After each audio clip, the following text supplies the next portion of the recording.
አድማጮቻችን እንደተለመደው የገባችሁ ላይክ በማድረግ ሌሎችን ወዳጆቻችንን ጋብዟቸው ላይክ የሚለውን በመጫን ማለት ነው እናንተ ስትጫኑ እነሱ ኖቲፊኬሽኑን ይመለከቱታል ይገባሉ ማለት ነው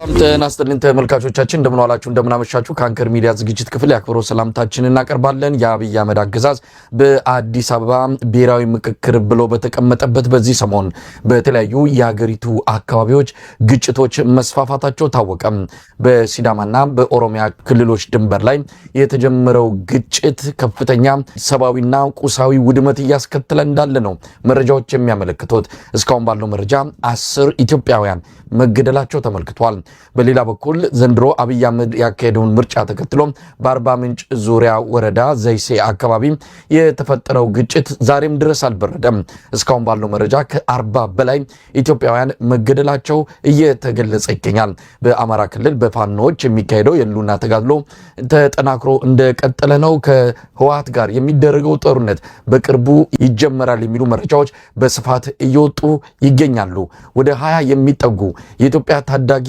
የእግር ኳስ ተጫዋቾች ስዊድን ለጫወታ በሄዱበት መጥፋታቸው ተገለጸ ከአሰልጣኞቻቸውና ከሌሎች የብሔራዊ ቡድኑ አባላት መጥፋታቸውን ነው መረጃዎች የሚያመለክቱት ሌሎች መረጃዎችም አሉን አብራችሁ በመቆይ ዝግጅታችን እንድትከታተሉ የምንጋብዘው እኔ መሳይ መኮንን ከዚህ ከዋሽንግተን ዲሲ እንዲሁም ሙሉጌታ አንበርብር በጋራ በመሆን ነው አብራችሁን ሁኑ መልካም ጊዜ ጤና ይስጥልኝ ሙሉጌታ ጤና ይስጥልኝ መሳይ እንደምን አለ ዛሬ በርካታ መረጃዎችን ያሉት እንግዲህ ያለን ሰዓት ከበቃን ሁሉንም ለመዳሰስ እንሞክራለን ቀደም ሲል ከነሷቸው በተጨማሪ አብይ አህመድ አርብ ከምሽቱ 2 ሰዓት ተኩል ላይ የሚጀምር በአማራ ቴሌቪዥን ላይ ቃለ መጠይቅ ሊሰጥ እንደሆነ ተሰምቷል ማስታወቂያው ከወዲሁ ተለቋል የሚያነሳቸው ርዕሰ ጉዳዮችም ምን ሊሆኑ እንደሚችሉ ነው የሰማነውና ሌላ ዙር የጥላቻ መርዝ የሚረጭበት ቃለ መጠይቅ እንደሚሆን ነው ከወዲሁ እየተገለጸ ያለው ለምን አሁን ጊዜ ላይ ለምን በዚህ ወቅት ላይ ምክክር አዲስ አበባ ያካሄደ እሱ በአማራ ክልል ቴሌቪዥን ማህበረሰቦችን የሚያጋጩ የተለያዩ መልእክቶችን ሊያስተላልፍ እንደተዘጋጀን የሰማነው እንግዲህ አብረን የምንከታተለው ይሆናል ይህንንም ጉዳይ እናነሳለን የአማራ ፋኖ የሚያደርገው ተጋድሎ ተጠናክሮ እንደቀጠለ ነው በዚህ ጉዳይ ላይ ያለውንም መረጃ ታካፍለናል ውይይትም የምናደርግባቸው ሌሎች ጉዳዮች አሉ ወደ ኋላ ላይ አነሳቸዋለሁ የኢትዮጵያ ኦርቶዶክስ ተዋሕዶ ቤተክርስቲያን የሲዳማና አካባቢው ሀገረ ስብከት ሊቀ ጳጳስ ብፁዕ አቡነ ዮሴፍም የገብርኤል በዓልን አስመልክተው የተናገሩት አንድ ንግግር አለ በዚህ ወቅት ላይ ከሃይማኖት አባቶች የሚጠበቅ እንዲህ አይነቱ መልእክት በጣም ወሳኝ ነው እሱንም እናነሳለን ግን የማስቀድመው ሰሞኑን በተገናኘንበት ወቅት ላይ የሚዲያዎችን አዝማሚያ አንዳንድ ሚዲያዎች በአገዛዙ የፕሮፓጋንዳ መስመር ላይ ወጥተው በነፃ ሚዲያ ስም እያደረጉ ያሉትን እንቅስቃሴም ያወገዝንበትና ተቋማችንን ያቀረብንበትን አንድ ዝግጅት ማቅረባችን የሚታወስ ነው ያንን ተከትሎ በተለይ በስም ጠርተን ወቀሳ የሰነዘርንበት አንድ አፍታ ሚዲያ ምላሽ ሰጥቶበታል ምላሹን ተመልክተዋል እንግዲህ ያቀረብነው ክስ አይደለም ያቀረብነው ወንጀል አይደለም ያቀረብነው እንደው እንዲያስተካክሉትና እርምት እንዲወስዱበት በሚል የተናገርነው እነሱ ባልተገባ መልኩ ምላሽ ሰጥተውበታል ምናልባት ጨዋነት ቢኖር ኖሮ ያስተላለፉትን የተዛባ መረጃ ይቅርታ ጠይቀው ለህዝብ ታማኝነታቸው ለህዝብ ክብር እንዳላቸው ማሳየት በተገባ ነበር ነገር ግን በሌላ መልኩ የመጡበት የምላሽ ሁኔታ እንግዲህ ትዝብት ላይ የሚጥላቸው ካልሆነ በስተቀር እነሱ ጋር እውነት እንዳለ የሚያሳይ አይደለም በዚህን ጀምርና ሌሎችን ጉዳዮችን እንመለከታለን አመሰግናለሁ መሳይ እንዳልከው አንድ አፍታ ሚዲያ መሳይ መኮንንና ሙሉጌታ ብለው ተቆፍሰው አጠቃላይኛን የአገዛዙ ካድሬዎች ናቸው የሚል ስም ማጥፋት ዘመቻ ከፍተውብናል ነው የሚለው እዛው ገጹ ላይ በለጠፉት ቪዲዮ ላይ በርካታ ኮሜንት ሰጥቷልና ነው ውሸት ተናግረው ነው ወይ የሚል ምላሽ ተሰጥቷቸዋል አብዛኛው መልሱ እንደዛ ነው ምክንያቱም እኛ ያለንን መረጃ ያለንን እይታ በተለይም ደግሞ ገጹ ከቅርብ ጊዜ ወዲህ ያገዛዙ ሚዲያዎች ታማኝነታቸው በመውረዱ ስድብ እያስተናገዱ ስለሆነ ሌሎች ሚዲያዎች በኩል ሐሳባቸውን እየሸጡ ነው የሚል መረጃ ነው ያጋራ ነው ከዛ በተጨማሪ ህወሓት ጋር የዋንጫ ጨዋታ እናደርጋለን የሚል መረጃ ነው ያጋሩት ያን መረጃ ትክክል አለመሆኑን ሌሎች ሚዲያዎች አጋልጠውታል በትግራይ ጉዳይ በኢትዮጵያ ፖለቲካ ጉዳይ ላይ የሚሰሩት ሌሎች ሚዲያዎችም በግልጽ ተናግረውታል። እንደዚህ አይነት ንግግር የለም በዛ እንትን ላይ ሐሰተኛ መረጃ ይሰራጫው ተብሏል። ያንን ሐሰተኛ መረጃ በማሰራጨታቸው ይቅርታ መጠየቅ ያለባቸው ጉዳዩ ለምን ተነሳብን ታወቀብን በሚባል መልኩ ወደ ስም ማጥፋት ወደ ሌሎች አሉባልታዎች እንግዲህ እናንተን ቃለ መጠይቅ ያደረግነው በእኛ ጉዳይ ላይ ፕሮግራም መስራት ይቻል ነበር። ነገር ግን በዚህ ሂደት ውስጥ ያተሳተፉትን ሌሎች ሚዲያ ባለሙያዎችንም ጭምር ሲቀጠቅጡ ነበርና ይሄ የተደረገበት ዋነኛ ምክንያትም ለአገዛዙ ማደር ለአገዛዙ ተከፋይ መሆን ነው። ነገር ግን አብዛኛው ሰው ደግሞ ሐሰት ተናግረው እኮ አይደለም እውነተኛ መረጃ ነው ያጋሩት። እናንተ አገዛዙ ልሳን ናችሁ። ምሰሩትም እያደረጋችሁት ያለው ነገር የተለየ ነገር አይደለም። ከአሚኮ የተለየ አይደለም፣ ከፋና የተለየ ነገር አይደለም፣ ከኢቲቪ የተለየ አይደለም። ስለዚህ እየሰራችሁ ያላችሁት ለአገዛዙ ያደረ ነገር ነው የሚል ህዝቡ ምላሽ ሰጥቷቸዋልና እኛ በዚህ ጉዳይ ላይ ብዙ ትኩረት አንሰጣቸውም። ምክንያቱም እኛ ህዝብ የማንቃት ህዝብ የማስተማር ኃላፊነትን ያለብን በዚህ ወቅት ማዝናናት የሚባል ነገር የለም። ከሚዲያዎች ኃላፊነት አንደኛው ህዝብ ማስተማርና ማንቃት ነው። ስለዚህ ለአገዛዙ አድሮ እየሰራ ያለ ሚዲያ ነው። ሲናገሩት በኤአይ ነው የተጻፈው። ነገራችን ላይ ጽሁፉ ሙሉ ለሙሉ በሚባል ደረጃ በኤአይ የተጻፈ ጽሁፍ ይዞ መምጣት ትክክል አለመሆኑን መግለጽ እንፈልጋለን። ሙሉጌታ ጊዜያችንን እንዳይወስድብን ምክንያቱም ብዙ አጀንዳዎች ስላሉን ነው። እንዳልከው ያቀረቡት በተለይ በቅርቡ ያቀረቡት ወይዘሮ ፈትለወርቅ ገብረ እግዚአብሔር ሞንጆሪኖ እንዲህ ተናግረዋል ተብሎ ብዙ ሚዲያዎች ነው የተሳሳቱት። በነገራችን ላይ እነሱን እንደ ምንጭነት እየተጠቀሙ ሌሎች ሚዲያዎችም ፕሮግራም የሰሩበት ዜና ያቀረቡበት ሁኔታ ነው ያለውና ሌሎች ሚዲያዎችንም እንደዚሁ ባልተገባ ሁኔታ መረጃውን እንዲጠቀሙ አድርገዋል። እኛ ለፈትለወርቅ እዚህ ለመከላከል አይደለም የመጣ ነው ብላም ከሆነ ይህንን በትክክለኛ ማስረጃ አቅርቦ ለህዝብ ታማኝነትን ማሳየት ሲገባ ነገር ግን በሚያደናግር ሁኔታ ስርዓቱ ሰሞኑን በሚከተለው ህዋቶች ላይ ዘመቻ ከፍቷል። እንደምታውቀው በአገዛዙ ሚዲያዎች በሁሉም ማለት በሚቻል መልኩ በየዕለቱ ነው ህዋት ላይ የፕሮፓጋንዳ ዘመቻ እየተካሄደ ያለው። እዚያ አካል ናቸው ብለን ነው የተሳሳተ መረጃ አታቅርቡ ወይም ደግሞ ቆባችሁንና ጭንብላችሁን አውልቃችሁ አንደኛችሁ ልክ እንደ ኢሳት የሚባለው ሚዲያ እንደምታውቀው ስንት ዋጋ የተከፈለበት በአሁኑ ሰዓት ከኢቲቪ በላይ ከፋና በላይ የብልጽግና ዲስኩር የሚሰማበት ፕሮፓጋንዳ የሚተላለፍበት ሚዲያ ሆኗል። እንደነዛ አይነት ሚዲያ መሆንን ከመረጡ መብታቸው ነው። ግን በነፃ ሚዲያ ስም ማጭበርበርም ሆነ ህዝብን ማደናገር የሚቻል አይደለም። ይህንን ወደፊትም የምናጋልጠው ይሆናል። ሙሉጌታ ወደ ፋኖ ጉዳይ እንምጣ። ሰሞኑን በርካታ ውጊያዎች እየተካሄዱ ነው። ጮቄ ተራራን አስለቅቀናል ተቆጣጥረናል ባሉ ማግስት እዛ ዙሪያ ያሉት አካባቢዎች በሙሉ በፋኖ እጅ የወደቁበት ሌሎች በርካታ ድሎች የተገኙበት ወታደራዊ ተጋድሎች ተከናውነዋል። እንደዚሁም የፋኖ አንዳንድ አመራሮችም በቀጣይ ከሚመጣው ትግል ጋር በተያያዘም እንደዚሁ የማስጠንቀቂያ ማሳሰቢያ መረጃዎችንና መልእክቶችን እያስተላለፉ ነው። እስቲ በፋኖ ዙሪያ ስላሉት ጉዳዮች መረጃውን እንደታካፍለን መስመሩን ልልቀቅልን። አመሰግናለሁ መሳይ።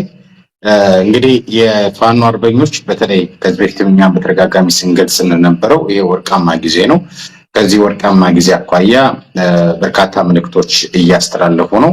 በዛሬው ዕለት እንግዲህ ትልቁ መልእክት የተላለፈው የአማራ ፋኖ ብሔራዊ ንቅናቄ የወሎ ቤት አማራ ሚኒሊክ ሰብሳቢ የሆነው የፊት አውራሪ ድርሳን ብርሃኔ መልእክት ነው። ፋኖ ወደ ከተማ ሲገባ በህዝብ ተቋማትና በግለሰቦች ንብረት ላይ ምንም አይነት ጉዳት እንዳያደርስ ጥብቅ መመሪያ አስተላልፏል። የአፋብን ወሎ ቤት አማራ ሚኒሊክ ሰብሳቢ ፊት አውራሪ ድርሳን ብርሃኔ የፋኖ ኃይሎች ወደ ከተሞች በሚገቡበት ወቅት በህዝብ ተቋማት በግለሰቦች ንብረትና በዜጎች ሰብአዊ መብት ላይ ምንም አይነት ጉዳት እንዳያደርሱ ጥብቅ መመሪያ አስተላልፏል። እንግዲህ ሰብሳቢው እንደገለጹት የተላለፈውን ወታደራዊና ፖለቲካዊ ትዕዛዝ ተጥሶ በሚገኝ ማንኛውም አካል ላይ የሚወሰደው ህጋዊ እርምጃ እጅግ ከባድ እንደሚሆንም አስታውቀዋል። ፊት አውራሪ ድርሳን ብርሃኔ ባስተላለፉት መልእክት ትግሉ ለህዝብ እንጂ ለገንዘብና ለግል ጥቅም እንዳልሆነ ጠቁመው ከብልጽግና አገዛዝ በተሻለ መልኩ ሀገር መምራት እንደምንችል ማረጋገጫችን የፍየል ግንባር የምታክል ከተማ ስንገባ የምንሰራው ስራ ህዝባዊ መሆኑ ነው ሲሉ ተናግረዋል። አክለውም በበቀልና በመሰለኝ አስተሳሰብ ግለሰቦችን ማንገራታት የሚኒሻ ነው በሚል ምክንያት የሰዎችን ንብረት መውረስና የሰብአዊ መብት መጣስ ሙሉ በሙሉ የተከለከለና የሚያስጠይቅ መሆኑን አስገንዝበዋል። በማንኛውም አጋጣሚ ማንም ሰው በፖለቲካ አመለካከቱ በብሔሩ ወይም በሃይማኖታዊ ምክንያት በደል ከደረሰበት የታገሉለትን ታላቅ ዓላማ መሳት መሆኑን የገለጹ ሰብሳቢው ፋኖ መንግስት የመሆን ብቃቱና አቅሙን ማሳየት ያለበት ህዝብን በአስተውሎትና በኃላፊነት ሲመራ እንደሆነ ገልጸው በመሆኑም ሁሉም የዙ አባላትና ታጋዮች ከተራ የበቀል አስተሳሰብ ራሳቸውን በማንጣት የዜጎችን ሰላምና ደህንነት በጥብቅ እንዲጠብቁ አሳስበዋል። ይሄ ምን ማለት ነው? አሁን ይሄ መልእክት በዚህ ለምን ተላለፈ የሚለውን ወደኋላ እንመለስበታለን። ሌላኛው መረጃ በጎጃም ቀጠና ግንዶን ከተማ አቅራቢያ ትግዳር ቀበሌ ላይ የሰፈረውን የሚሊሻና የፖሊስ ምሽግ ውስጥ እንዳሉ የ74ኛ ክፍለ ጦር አንዘንዛው ጉንቻ ሻለቃ በቦምብ ከፍተኛ ጥቃት እንዳደረሰ በዛሬው ዕለት ተገልጿል። በዚህ ውጊያ 16 ክላሽ እና 3 አብራራው ተማርኳል። 32 ሚሊሻና ፖሊስ ሙሉ ለሙሉ ተደምስሰዋል። ከ17 በላይ በሞትና በህይወት መካከል ያሉ የሟቾች ቁጥር ሊጨምር እንደሚችል ተገልጿል። በዚህ ውጊያ ሳጅኖች፣ 50 አለቃዎች፣ በርካቶች እንደተገደሉ ነው የተሰማው። ዝርዝር የሰዎች ስም ዝርዝር ወጥቷል።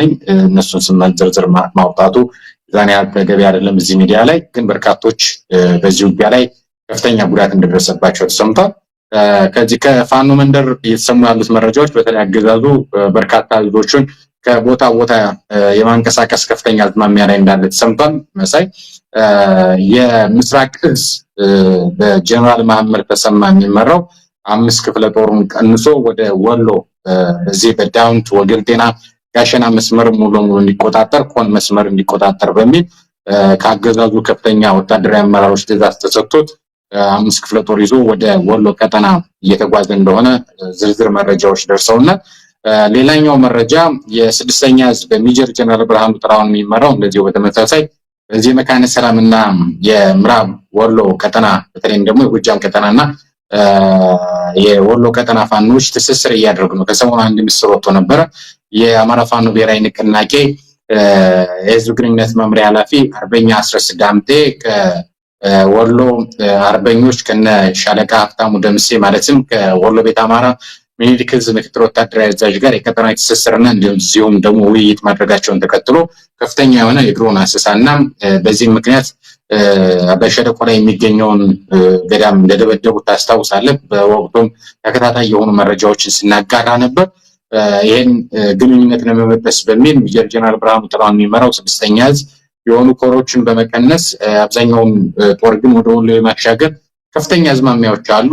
አጠቃላይ በአማራ ክልል አሁን ላይ መጠነኛ የሚባል የመዘጋጀት የመቀናጀት የማስተባበርና አደረጃጀታቸውን የመጨረስ እንቅስቃሴ ላይ እንዳሉ ይታወቃል። አገዛዙ ግን ይሄን ለመቀልበስ ከፍተኛ እንቅስቃሴ እያደረገ እንደሆነ ለአድማጭ ተመልካቾቻችን መግለጽ ያስፈልጋል። በፋኖ መንደር ያሉት አሁናዊ ሁኔታዎች የአደረጃጀት ስራዎች በተለይ ከተጠባቂ ዘመቻ አኳያ ዝግጅት የማድረግና ይሄን ወርቃማ ጊዜ በአግባቡ ከመጠቀም አኳያ ከፍተኛ እንቅስቃሴ እያደረጉ እንደሆነ ነው ያለን መረጃ። በዛሬው ዕለት የአማራ ፋኖ ብሔራዊ ንቅናቄ ወሎ ቤት አማራ ሚኒሊክ ህዝብ ሰብሳቢ የሆነው አርበኛ ድርሳን ብርሃኔ ፋኖ ወደ ከተማ ሲገባ በህዝብ ተቋማትና በግለሰቦች ንብረት ላይ ምንም አይነት ጉዳት እንዳያደርሱ ጥብቅ መመሪያ ያስተላለፈበትም ከዚህ አኳያ ነው። ምክንያቱም በቀጣይ ከፍተኛ የሆነ ጦርነት እንደሚኖር አመላካች የሆኑ ነገሮች አሉ። አገዛዙ ከፍተኛ ኃይሉን ወደ ተለያዩ ቀጠናዎች ከቀጠና ወደ ቀጠና የማንቀሳቀስና የማሸጋገር እንቅስቃሴ ላይ ነው ያለው። ፋኖ ደግሞ በተመሳሳይ በተለይ ከዚህ በፊት የነበሩትን የብልጽግና ትንኮሳዎች የመከላከል አዝማሚያ ነበር።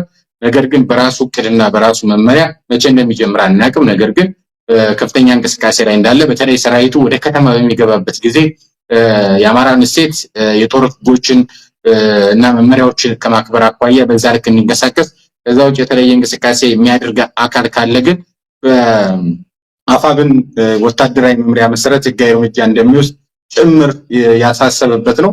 በቀጣይ አዳዲስ ነገሮች እንደሚኖሩ ይታወቃል። ከዚህ አኳያ ህዝቡ ምን ኃላፊነት አለበት፣ ታጋዩ ምን መመሪያዎች እንዲከተል ይገባል የሚሉትን አስፈላጊ ከሆነ ልናነሳቸው እንችላለን። እነዚህ መረጃዎች ናቸው ያሉት። መሳይ ሙሉጌታ በጣም ነው የማመሰግነው።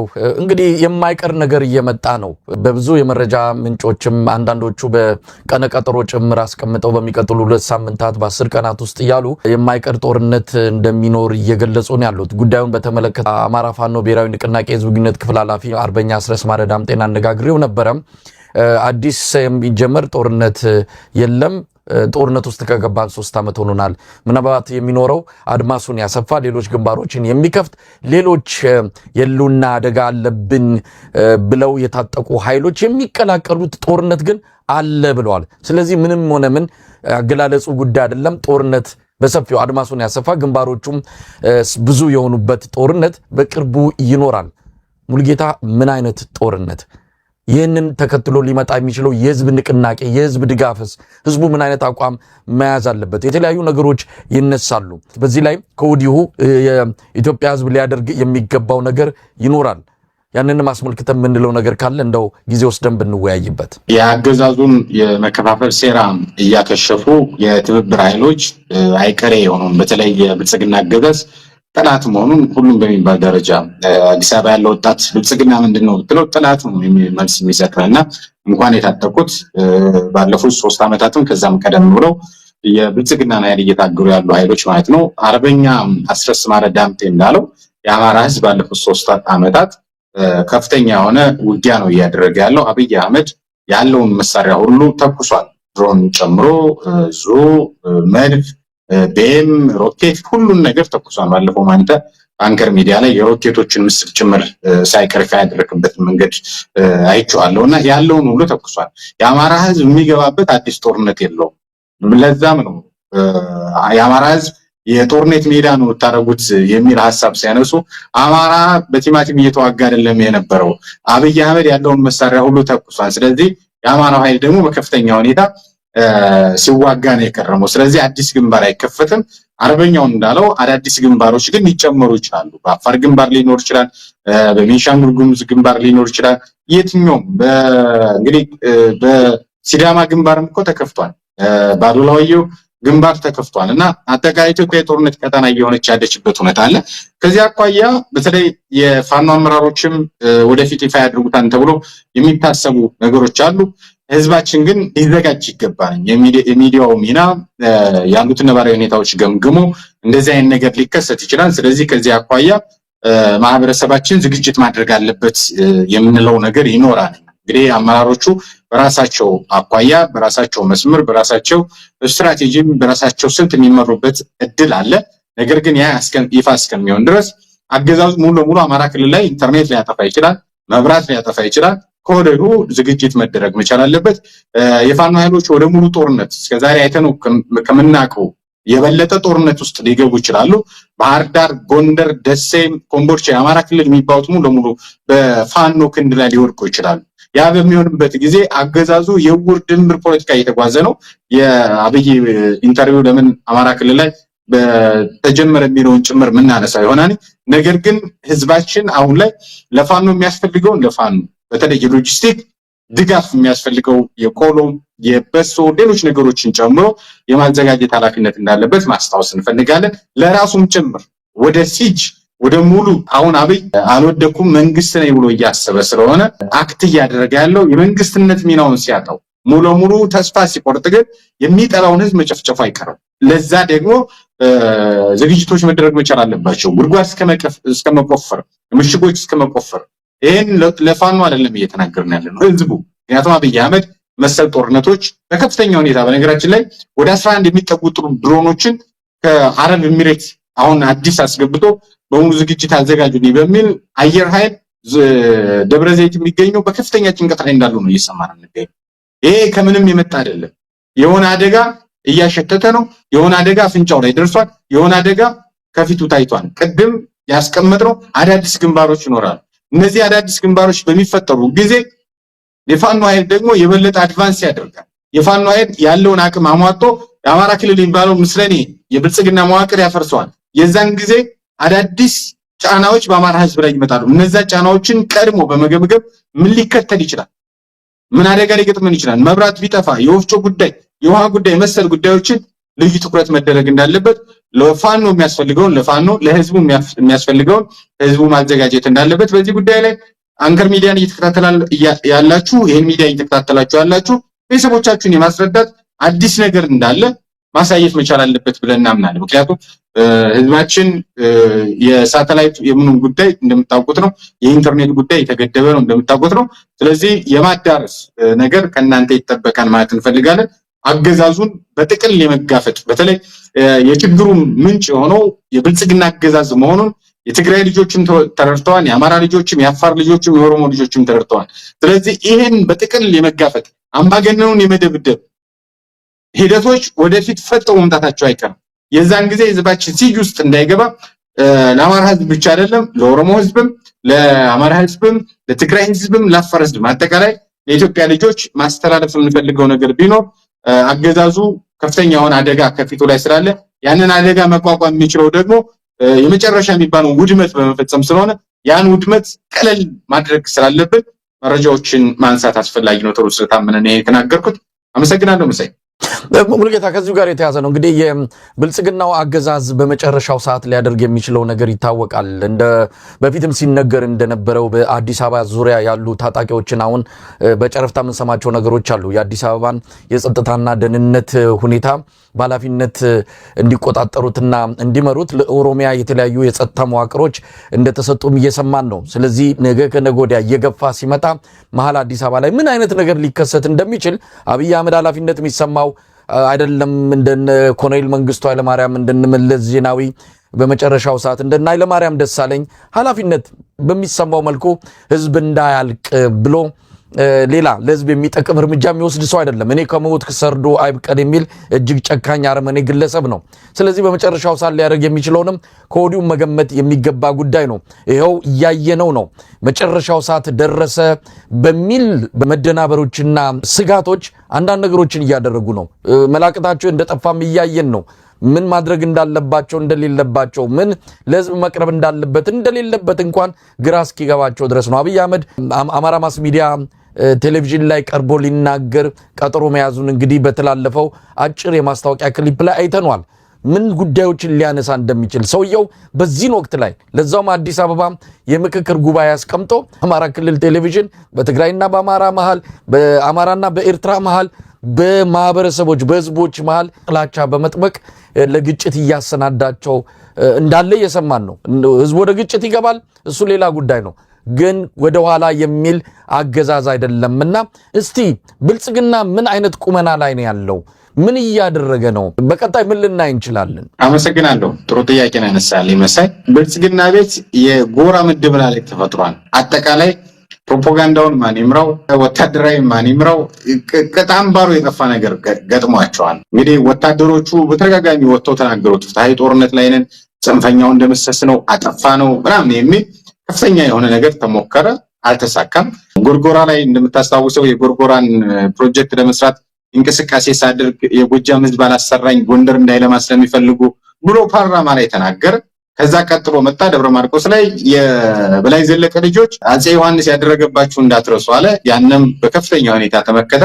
አንተ ስለ አጼ ዮሐንስና ስለ ኢትዮጵያ ነገስታት ታሪክ አንተ አትነግረና የሚል ምላሽ ተሰጠው። ከዛ በመቀጠል ይሄ ነገርም አልጣሙም፣ አልተሳካለትም። በነገራችን ላይ ከዚህ በፊት ሰኔ 15 እና 16 22 ላይ የነበረውን ፕሮግራም ሰርተንበታል። እኛም እንዳንከር ሚዲያ ሰኔ 15 ልክ እንደሌሎቹ ሰኔ 15ቶች ነው፣ የተለየ ነገር አይደለም በሚል ምላሽ ሰጥተን አሁን ላይ የመጨረሻ አማራጩን ለመጠቀም የአማራ ሚዲያ ኮርፖሬሽን ላይ ነው የተገኘው። የአማራ ሚዲያ ኮርፖሬሽን ስራ አስኪያጅ የሆነው ሙሉቀን ሰጥዬ መጨረሻ አማራጫቸው በተለይ የነመላኩ አለበል ቲም ነው። በግልጽ ማንሳትም ስላለብን ሙሉቀን ሰጥዬ ባለፉት ዓመታት በሰኔ 15ን ገለልተኛ ግለሰብ አይደለም አሳምነው እንደዚህ ያደረገ ምናምን እያለ ሲናገር የነበረ ግለሰብ ነው። ይሄ ሙሉቀን ሰጥዬ የአማራ ሚዲያ ኮርፖሬሽንን የጎጥ መናኸሪያ ያደረገ ነው።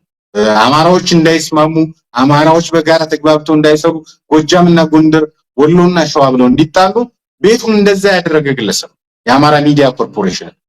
ነገር ግን ሚዲያ ነፃና ገለልተኛ መሆን አለበት ተብሎ እየታመነ እዛ ደቡብ ጎንደር ውስጥ ገብቶ የብልጽግና ተወካይና ተመራጭ እንዲሆን የተደረገ ግለሰብ መቼ? ባለፈው ጊዜ በአሁኑ ጊዜ እንግዲህ ብልጽግናን ወክሎ እንትን ያደርጋል። ከዚህ ደግሞ እንደ ገለልተኛ ሚዲያ ሰው መጥቶ ደግሞ አብይ አህመድን ለመጠየቅ ሙከራ ያደርጋል። ስለ ሰኔ 15 አንስተዋል። ከዛ ስለ ነሳራ አንስተዋል። በዚህ ሂደት ውስጥ ማሳካት ነገር አለ። አንደኛ የአማራን ህዝብ ያለውን አሁናዊ አንድነት ማፍረስ በምን በሰኔ 15 ስበብ ማለት ነው። ሁለተኛ አሁን ያለውን የሰሜኖችን ህብረት የሰሜኖችን ጥምረት እየተባለ እየተነሳ ያለውን ይሄን ትብብር እናንተን ህዝቡ አስቁምልኝ። ምክንያቱም በሚዲያ ለፈለፈ ጎጃም መጥቶ ደብረ ማርቆስ መርቃለሁ ብሎ ራሱን ስድስተኛ ዝን ጭምር አሰልፎ ገብቶ እንትናን አይመለከትም ተባለ። ስለዚህ እስኪ እንደው በአማራ ሚዲያ ኮርፖሬሽን ኢንተርቪው በመስጠት በሁሉም ሚዲያዎች ላስተጋባ የሚል እቅድ ተያዘ። የትግራይን ብቻ አይደለም የአማራ ህዝብ ቋሚ ጥላት አለው። ማን የትግራይ ህዝብ የሚባል ነው የተናገረው? በነገራችን ላይ ከተቀነጨበው እንግዲህ ከተቀነጨበው ይሄን ከሰማን ከሙሉ ምን ልንሰማ እንችላለን? ከዛም አልቆምም።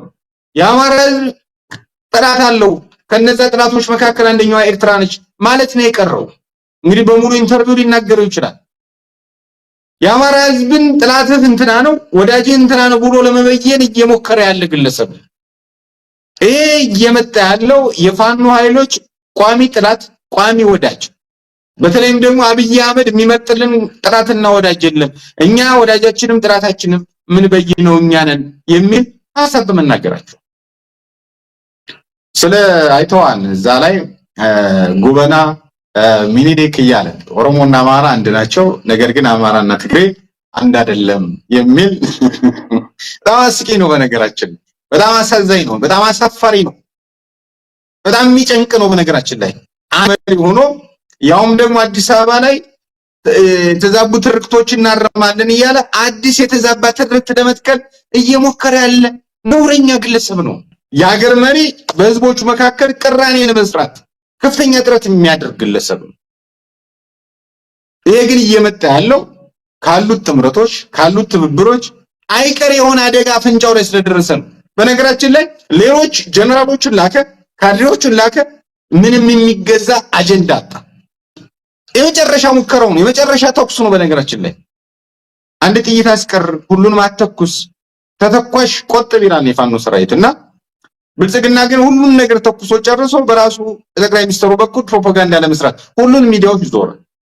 የአማራ ሚዲያ ኮርፖሬሽን ለመድረስ ሙከራ እያደረገ ነው። ይሄ ወደ ኋላ መለስ ብለን ካየነው ሐምሌና ነሐሴ 2012 መስከረም 2013 የነበሩትን ጊዜዎች ያስታውሰናል። ትግራይ ጋር በነበረው በሰሜኑ ጦርነት መሰል ሂደቶች ያደርግ ነበር። አሁንም በተመሳሳይ ይሄን ነገር እያደረገ እንደሆነ በግልጽ ማስቀመጥ ያስፈልጋል። ይሄ እየመጣ ያለው በብልጽግና ጸረ ብልጽግና ትብብር ኃይሎች አሁናዊ ሁኔታ በጣም ጠንካራ በመሆኑ ቀደም ሚዲያዎችንም ስንናገር የነበረው እኛ የመናገር ሱስ ኑሮብን አይደለም። ነገር ግን በነፃ ሚዲያ ስም ህዝብ እየተበደለ ነው። እነ ሙሉቀን ሰጥዬ ህዝብ የሰጣቸው ኃላፊነት የለም። ብልጽግና የሾማቸው ሰዎች ናቸው። የብልጽግና ተመራጭ ናቸው። ዛሬም ግን የአማራ ህዝብ በሚከፍለው አማራ እናቶች ከመቀነታቸው ተፈቶ በሚከፈለው ግብር ከሌሎች ህዝቦች ጋር የማጣላት የማቆራቆስ የማጋጨት አዳዲስ ሐሰተኛ ትርክቶችን የማንበር ስራ እየሰሩ ነው። ነገ ተጠያቂ ይሆናል። በነገራችን ላይ ሙሉቀን ሰጥዬ እስከ ዛሬ ለሰራው ስራ ተጠያቂ መሆን ነበረበት። የአማራ ሚዲያ ኮርፖሬሽን የአማራ ህዝብ ላይ የተነዙትን ሐሰተኛ ትርክቶች ሲያስተላልፍ የነበረ ነው። አብይ አህመድ በአማራ ህዝብ ላይ በተለይም ደግሞ በመካከላችን በጎንደር በጎጃም በሚለው የሚዘሩትን ቅራኔ በአማራና በትግራይ የሚሰራውን ጥላቻ ሲያስተላልፍ የነበረ ግለሰብ ነው። ማን? ሙሉቀን ሰጥዬ። በዚህ ጉዳይ ላይ ራሱ ተጠያቂ መሆን ነበረበት። ነገር ግን ተጠያቂ የለም። ጠያቂው መንግስት ነበር መሆን የነበረ። መንግስት ደግሞ የዚህኛው ዋና አካል አስፈጻሚ። ስለዚህ የአማራ ህዝብ አማራ ሚዲያ ኮርፖሬሽን ከኦሜን ለይቶ አየው። ትናንት ኦሜን ሲያደርግ የነበረው ስለምናውቀው ማለት ነው። የአማራ የሚለውን ስም ብቻ ስለያዘ እንጂ የአብይ አህመድ ሚዲያ ኮርፖሬሽን ነው። የአማራ የሚባል የለውም። በነገራችን ላይ የአማራ ባለፉት 3 ዓመታት በርካታ ከባድ መሳሪያ፣ በርካታ ድሮን፣ በርካታ እናቶች ተገለዋል። አንድም ግን አልተዘገበም። መሳይ በርካታ ገዳማት ፈርሰዋል። የት? አማራ ክልል ላይ ያልተዘገበም።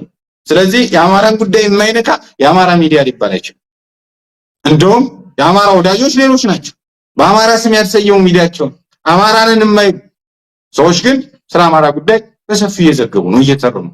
እነዛም ታሪክ መዘገብላቸው ታሪክ በወርቅ ቀለም ይጽፋቸዋል። እነዚህ ግን የአብይ አህመድ ኮርፖሬሽን እንደሆነ በግልጽ ማስቀመጥ ያስፈልጋል። ይሄን ነው ማለት እንፈልገው። ምናልባት አብይ አህመድ ቀደም ሲል ያልኩት ታይሚንጉ ጊዜው ለምን አሁን አብይ አህመድ ይሄን ጊዜ ለምን መረጠው?